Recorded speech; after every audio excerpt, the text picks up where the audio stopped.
do not insist on another amendment to which the Commons have disagreed.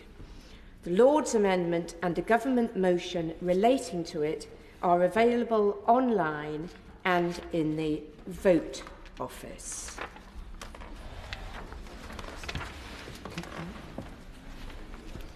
Safety of Rwanda Asylum and Immigration Bill. Consideration of Lord's message today. Now. Before we move to consideration of the Lord's message received today, I can confirm that nothing in the Lord's message engages Commons financial privilege. I call the Minister to move the motion to disagree with the Lord's Amendment 3J. Minister Michael Tomkins. Madam Deputy Speaker, thank you very much indeed, and it's a great pleasure to open this debate, and I beg to move that this House disagrees with the Lord's Amendments 3J. Madam Deputy Speaker, may I start by echoing and agreeing with my honourable friend, the member for East Worthing and Shoreham, who started his own speech during the last debate just a very short number of hours ago by agreeing with what the opposition spokesman said about there being nothing new to say, just pitying that he then spent 40 minutes saying nothing new. I don't intend to emulate what the Shadow Minister did on the last occasion, because, in fact, turning to the Amendments 3J, it's very clear that they're almost identical to the previous amendments that we debated and that this House rejected just a short number of hours ago. It's in two parts, inserting when the Rwanda may be treated as a safe country and inserting when Rwanda must cease to be treated as a safe country. The amendment singular is not necessary. Just to confirm, turning to the amendment from the noble Lord, Lord Anderson of Ipswich, I will make clear once again that we will only ratify the treaty when all necessary implementation is in place. The implementation will be kept under review by the Independent Monitoring Committee, and Clause 9 of the bill makes clear when the bill and the provisions come into force. To confirm, Madam Deputy Speaker, implementation continues at pace. I can confirm again that on the 21st of March, the Rwandan Senate passed their legislation ratifying the treaty. And once again, as I confirmed this afternoon, on the 19th of April, just last Friday, the Rwandan Parliament passed their domestic legislation to implement their new asylum system. In an attempt to reassure my right honourable and learned friend, as we have made clear, if the Monitoring Committee were to raise any issues to the Joint Committee, standing members of the Joint Committee are senior officials of the government of this country and of the government of Rwanda, and the government will, of course, listen. And I remind my right honourable friend and honourable friends that it will be up to the Independent Monitoring Committee to raise issues at any point. Madam Deputy Speaker, there is nothing new in these amendments. These amendments have already been rejected. Enough is enough. I beg to move. The question is that this House disagrees with the Lords in their Amendment 3J. Shadow Minister Stephen Kinnock. Thank you very much, Madam Deputy Speaker. So for several months now, the Prime Minister has been ferociously attacking their lordships in the other place, simply for doing their constitutional duty by seeking to revise and improve this bill. And tonight we see the evidence of why it is so important that they did just that. And I would like to put on record my thanks to the noble Lord Brown for his tenacity in securing a significant concession, and it is a concession, which promises that Afghans in the UK who have put forward credible claims of evidence of a connection to Afghan specialist units will not be deported to Rwanda.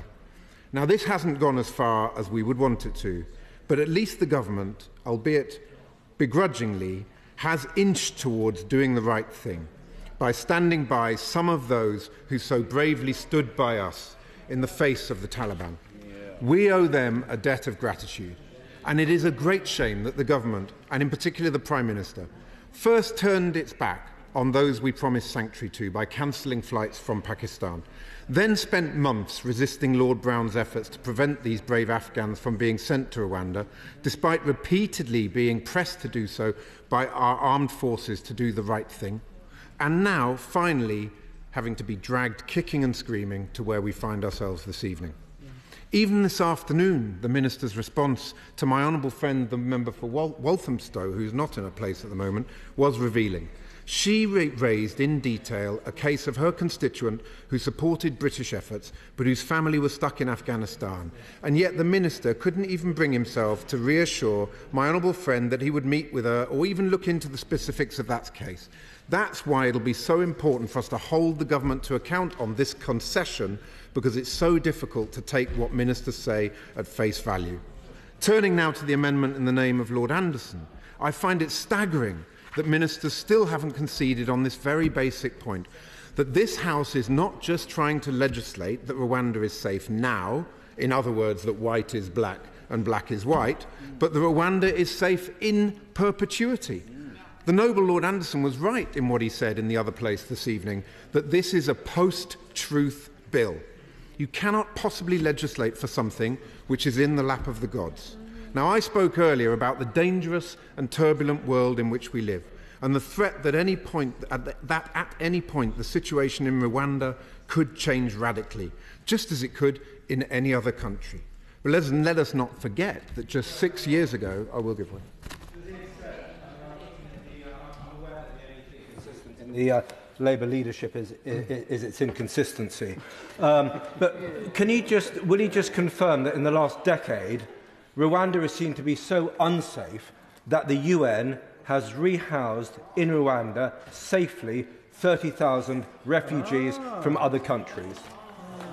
Well, I thank the honourable member for his intervention, and I'm very glad that he asks about what's happened in the last decade. Because let's not forget that just 6 years ago, 11 refugees were shot dead by the Rwandan police for protesting about food shortages, as reported by the UN. So I thank the honourable member for that point, because I think he makes the point clearly for me, that 6 years ago, 11 refugees were shot dead. I'd welcome his comments on that point. Does he want to intervene again? There's 30,000. I'm sorry about that incident, but the 30,000 refugees. 30,000 refugees. 30,000 refugees have been safely. 30,000 refugees have been safely rehoused in Rwanda. It is deemed to be safe by the United Nations. It is deemed to be safe by pretty much everybody apart from the Labour Party. That is the point. The whole point of this is that we do not have a crystal ball in this House. The evidence of what happened 6 years ago should clearly give us some cause for concern. All that this amendment seeks to do is create a position whereby the Independent Monitoring Committee, handpicked by the government, is able to advise the Home Secretary on laying a statement, and that is absolutely fair enough. So I simply cannot... I will give way. I'm grateful to my honourable friend, and I was listening carefully to the intervention that he took that referred to the last decade and the 30,000. But of course, is my honourable friend aware that within the past 12 months, the UK has accepted a refugee from Rwanda? I thank my honourable friend, and it's not just one refugee. Many refugees are taken from Rwanda to this country, which really does beg the question as to how safe that country can be. But all the amendment seeks to do is trust but verify. It puts a mechanism in place which is the kind of mechanism which is embedded in thousands and thousands of pieces of legislation that are on the statute book. So I simply cannot understand why the government can't simply accept this amendment and enable the Home Secretary to allay a statement on whether or not Rwanda is safe or unsafe. That would provide important safeguards, and of course it is not in any way a wrecking amendment, just like all of the other amendments that the government has rejected. They do not prevent flights from taking off. Madam Deputy Speaker, at his press conference this morning, the Prime Minister boasted about the progress that he's supposedly been making to stop the Tory small boats chaos. And yet, as he stood at that very lectern, it emerged that small boat crossings have increased by 24% compared to the same period last year. Next, he refused to give details about the operationalisation of the Rwanda scheme, saying that, and I quote, "We will not be giving away sensitive operational detail which could hinder all the progress made to date." Or so he thought, because it subsequently emerged that one of his ministers had left behind under some chairs in the front row a secret document entitled Official Sensitive, which included, wait for it, operational details of how the scheme will work. You simply could not make it up, Madam Deputy Speaker. Yet another day of chaos, empty boasts and shambolic incompetence. But to be fair to the Prime Minister, there was one point he made in his press conference that we on these benches did agree with.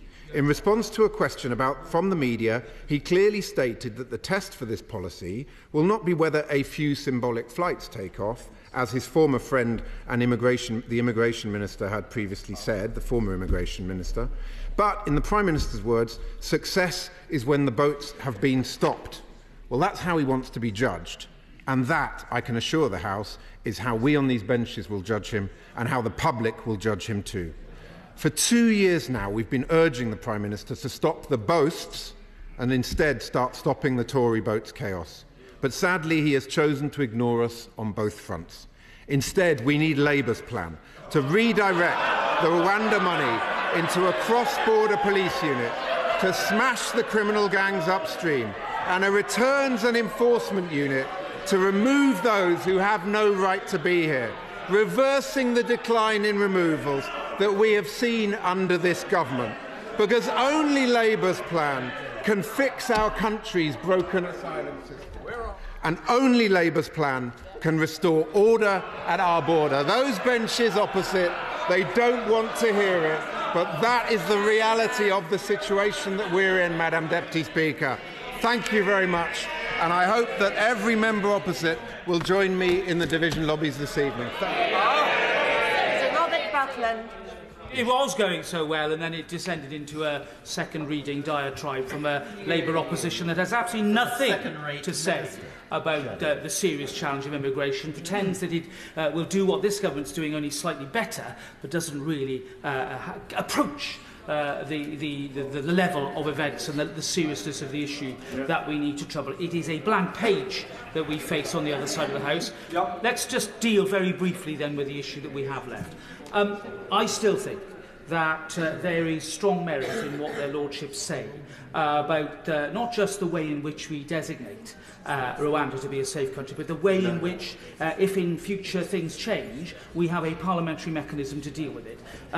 It does seem to me that in the absence of this amendment, there would be the need for further primary legislation in future, which I don't think is a great place for the government to end up. However, I do think that in the context of where we are with the detailed consideration of Lord's amendments, there does come a time when I think the unelected House does have to cede to the authority of the elected House. And I think, Madam Deputy Speaker, we are now approaching that moment. And whilst I don't resile at all in any way from the merits of the argument, I think in looking at the bigger picture and remembering the balance that we have to strike here, and also, frankly, thinking ahead as to what future governments might end up, hopefully not of a different complexion to our own, but of the balance that we need to strike between both houses, I do judge that now is probably the time for us to...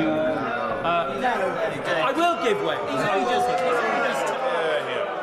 Wouldn't the Right Honourable Member's argument have more weight about whether their lordships should cave in if this actually had any mandate from the people? But this wasn't mentioned in a general election. It wasn't in a manifesto. It's not the will of the people. I think the Honourable Gentleman's argument has merit about Salisbury Addison when it comes to the principle of a bill, and I think that their lordships have absolutely the leeway to deal with it in the way that they have on the basis that it wasn't in a manifesto. He's not wrong about that, but there is a more fundamental point about the way in which the balance between both houses has to be maintained. Now, this is the fourth round of ping-pong. I think the record is 7. This is a short bill, Madam Deputy Speaker, and I remember bills much more lengthy than this, for example, the EU withdrawal bill, where we only had 2 rounds of ping-pong on that occasion, because I think in the end the other House did respect the primacy of this place. And however reluctantly I feel about this, however conflicted I feel about the issue, I do think that we have reached that moment, which doesn't necessarily mean I'm going to vote against the Lord's amendment, but I will consider my position as to whether I vote in favour of it on this occasion. But I do say this to my right honourable learned friend and to the government, that I think getting ourselves in a position where we've had 4 rounds of ping-pong on a bill as short as this is not a great place to be with respect to him. And I do think that had the government made some other concessions, as it's now properly done on the Afghan question, as it did on the modern-day slavery question, then perhaps we wouldn't have had to wait this long at this late hour, and goodness knows perhaps to a later hour before making those concessions. I just remind my honourable friends that I do think that Lord's amendments are not about the principle of the bill, they're about the detail of scrutiny, and that I think in the spirit that he's approached these amendments, I think it would have been wiser that we'd reached this position slightly earlier. But that's the only criticism I offer at this stage, and the principle now of the bill is settled, and the will of this House should prevail. SNP spokesperson Alison Cooley. Thank you, Madam Deputy Speaker. And I rise again on the this awful bill to put the SNP's opposition to it on record.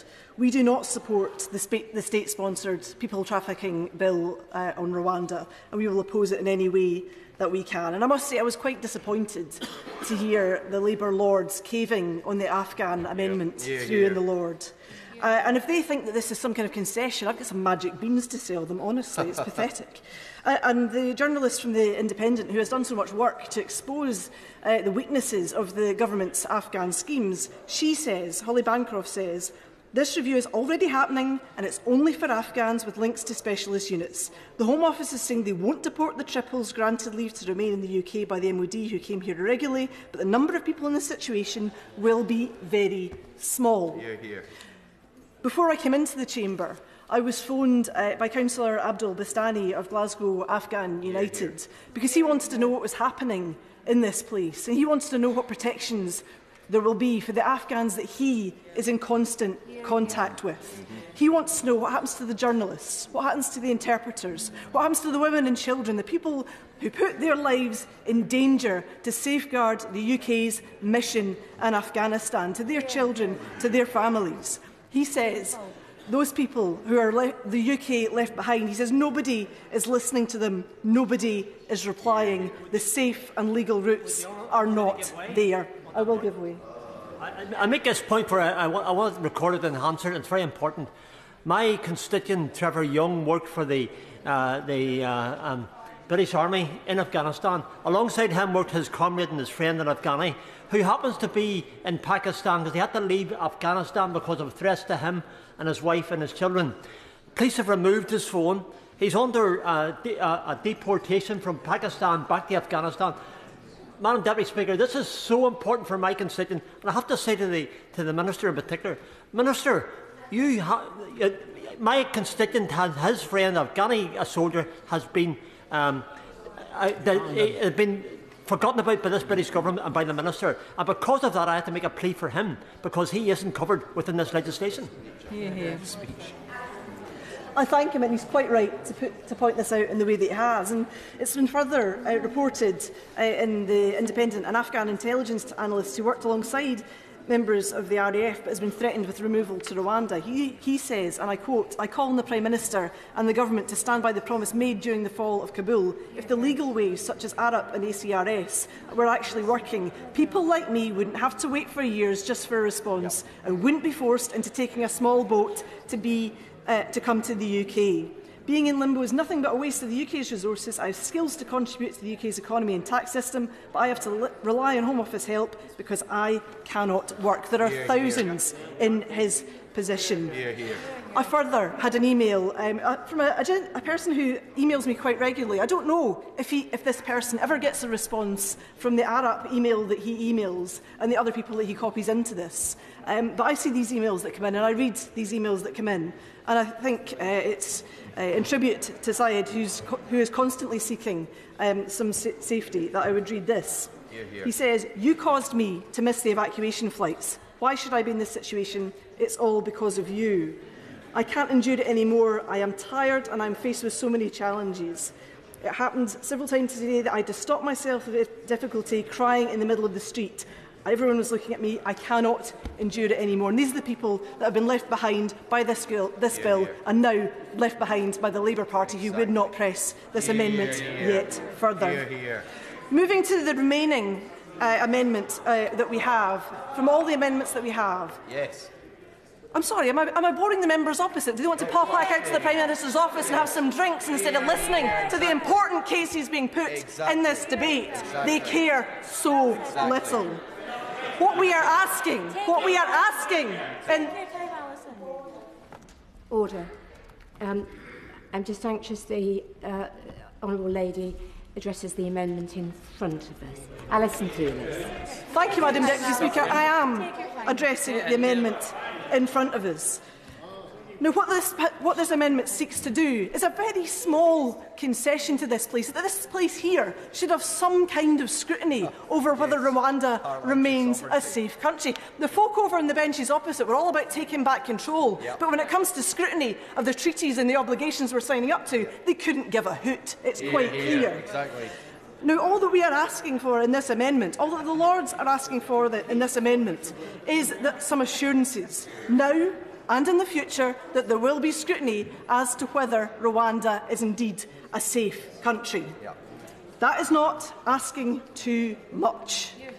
Now, what I would like to know from the government is they say that they will be ready to remove people in 10 to 12 weeks, and the government has said that Rwanda will be safe when the treaty is in force. So can I ask, will all the matters of implementation be in force in 10 to 12 weeks? Will the policies be in place in 10 to 12 weeks? Will the staff be in place in 10 to 12 weeks? Will the judges be in place in 10 to 12 weeks? Will the lawyers be in place in 10 to 12 weeks? Will the appeals system be in place in 10 to 12 weeks? Will all of these things be there? Will the accommodation be there in 10 to 12 weeks? Because we know they've already sold it off.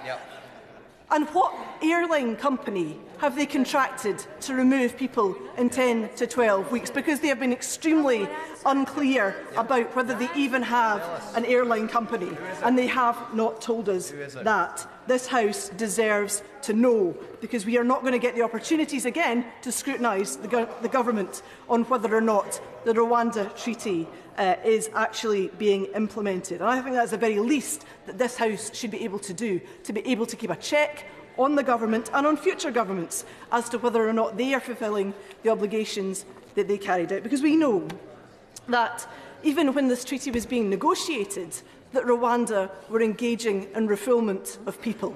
So if that was happening when the treaty was being negotiated, is it still happening now? Can the Minister give any assurances that Rwanda is not refouling people right now? And if he cannot come to the dispatch box and give that assurance, we should not be passing these we should not be rejecting these Lords' amendments and approving this bill this evening. This bill has been very unusual in the number of Lords' amendments that we have had, Madam Deputy Speaker. I've never seen the like. Now, I don't believe in the House of Lords. It's a principal position of the SNP not to send people to an unelected chamber. But this Westminster system is broken when the supposed revising chamber has been ignored throughout the entire process of this bill. A revising chamber is supposed to be allowed to revise, but yet this government has ignored every single reasonable amendment that the House of Lords has made. It's exactly the same as when the bill is introduced as when it will come out of this process. And this elected House has absolutely no mandate for this bill. It was in no manifesto. The Prime Minister does not have a mandate for it, and this House has no business approving, and I support the Lords in rejecting it. Madam Deputy Speaker, this bill is not a deterrent. It has not been a deterrent. Nothing they have done has been a deterrent. It will not work. It will pile misery on top of people who have already suffered incredible trauma that the folk crowing in the benches opposite cannot even imagine. It does not happen in Scotland's name, and we will vote against it on every opportunity we will get. The question is that this House disagrees with the Lords in their Amendment 3J. As many as are of that opinion say aye. Aye. Contrary, no. No. Division, clear the lobby.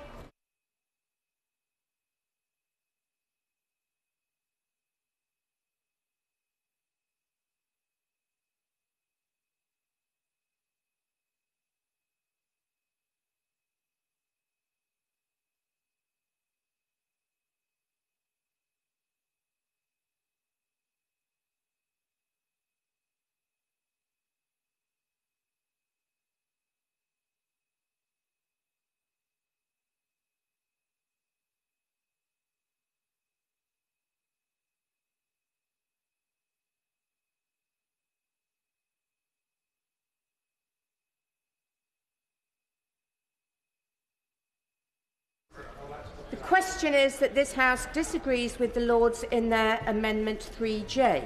As many as are of that opinion say aye. Aye. Contrary, no. No. Tellers for the ayes, Joy Morrissey and Mark Jenkinson. Tellers for the noes, Tonya Antoniazzi and Mary Glindon.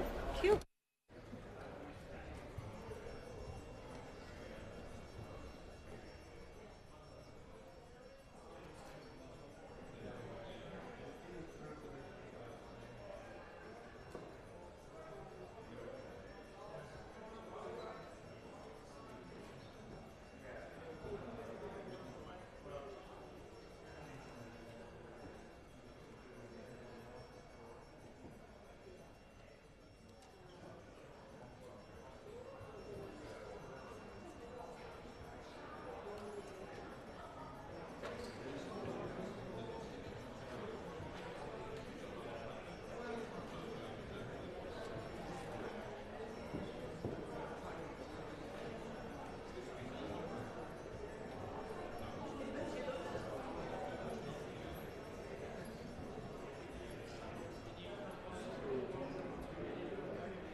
Order.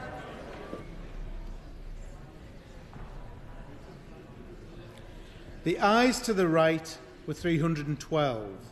The noes to the left were 237.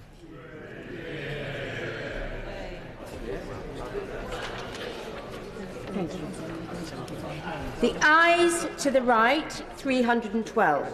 The noes to the left, 237. So the ayes have it, the ayes have it. Unlock. Minister to move that a committee be appointed to draw up reasons. I beg to move that a committee be appointed to draw up a reason to be assigned to the Lords for disagreeing to their amendment. That Michael Tomlinson, Scott Mann, Kieran Mullen, James Sunderland, Stephen Kinnock, Colleen Fletcher and Alison Fulis be members of the committee. That Michael Tomlinson be the chair of the committee. That 3 be the quorum of the committee. And that the committee do withdraw immediately. Yeah. The question is that a committee be appointed to draw up a reason to be assigned to the Lords for disagreeing to their Amendment 3J. That Michael Tomlinson, Scott Mann, Kieran Mullen, James Sunderland, Stephen Kinnock, Colleen Fletcher and Alison Thulis be members of the committee. That Michael Tomlinson be the chair of the committee. That 3 be the quorum of the committee. That the committee do withdraw immediately. As many as are of that opinion say aye. Aye. Of the contrary, no. Division, clear the lobby.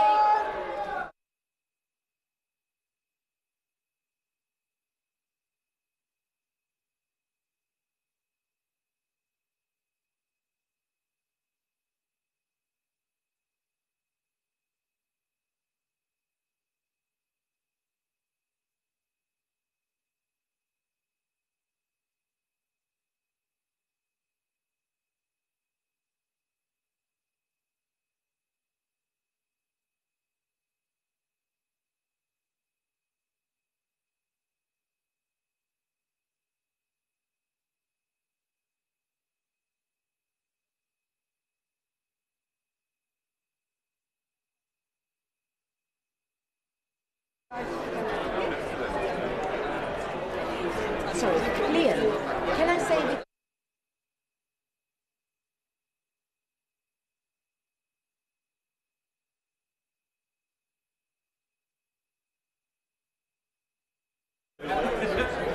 the question is that a reasons committee be appointed along the lines as I've just set out.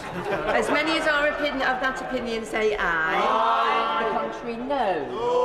Tell us for the ayes, Joy Morrissey and Mark Jenkinson. Tell us for the noes, Peter Grant and Stephen Bonner.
Order. Order.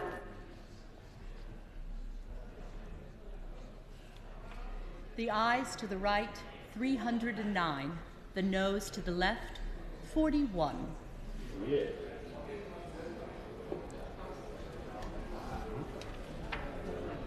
Thank you. The ayes to the right, 309. The noes to the left, 41. So the ayes have it, unlocked. Order. That concludes consideration of the Lord's message received today relating to the safety of Rwanda Asylum and Immigration Bill. The House may be called upon to consider a further Lord's message later today, if necessary, and I am suspending the sitting to await any such message from the Lords.